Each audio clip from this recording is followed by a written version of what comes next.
اللہ تعالیٰ نے رمضان میں زوجہ کے قریب جانے سے صحابہ کو منع کیا تھا. بڑا دلچسپ واقعہ ہے.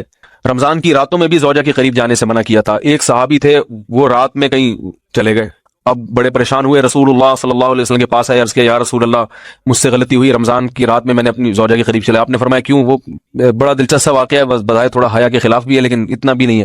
وہ کہہ رہے میری زوجہ کہیں پانی بھرنے کے لیے جا رہی تھی، ان کی پنڈلی کھلی تو میری نظر بیوی کی پنڈلی پر پڑی اور میں بس پاگل ہو گیا بیوی کے عشق میں. میں یہ اس لیے بیان کر رہا ہوں کہ جو لوگ نظر کی حفاظت کرتے ہیں وہ بیوی کے عشق میں پاگل ہوتے ہیں. جو دن رات انٹرنیٹ پر پنڈلیاں دیکھتے رہتے ہیں انہیں بیوی کی پنڈلی بھی کیا شکل بھی اچھی نہیں لگتی ان کو. بد نظری کا یہ عذاب ہے، وبال ہے کہ جو اللہ نے گھر میں آپ کے لیے بٹھائی ہے وہ آپ کو اچھی نہیں لگے گی. تو نظر کی حفاظت کیا کرو، اس سے آپ کو اپنی بیوی سے عشق ہوگا، محبت ہوگی. بات آ رہی ہے سمجھ میں؟ تو اب دیکھو کیسا روزے کی حالت ہے. رمضان میں پابندی ہے، اسلام میں حکم تھا جو رمضان میں بیوی سے اس طریقے کا 60 روزے لگاتار رکھنے پڑیں گے.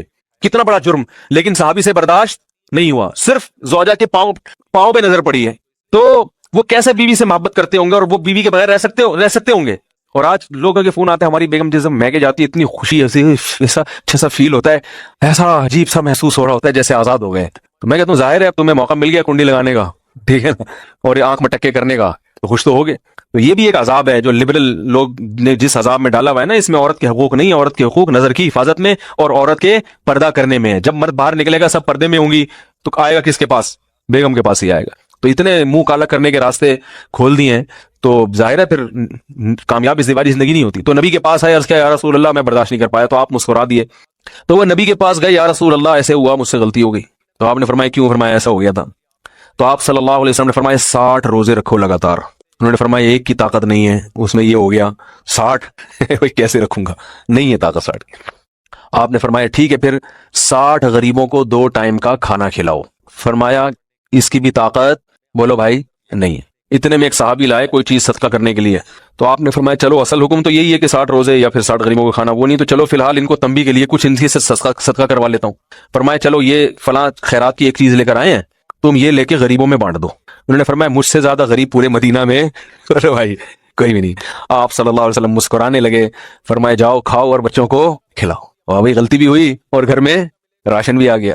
تو اس کے بعد قرآن کی آیت نازل ہوئی کہ احل لکم لیلۃ الصیام الرفث الی نسائکم ہن لباس لکم وانتم لباس لہن علم اللہ انکم کنتم تختانون انفسکم فتاب علیکم وعفى عنکم فالآن باشروہن وابتغوا ما کتب اللہ لکم.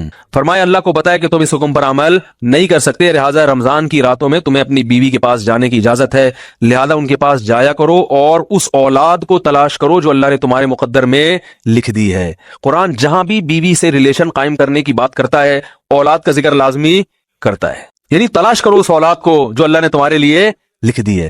ما کتب اللہ لکم، ما کتب اللہ علیکم نہیں ہے.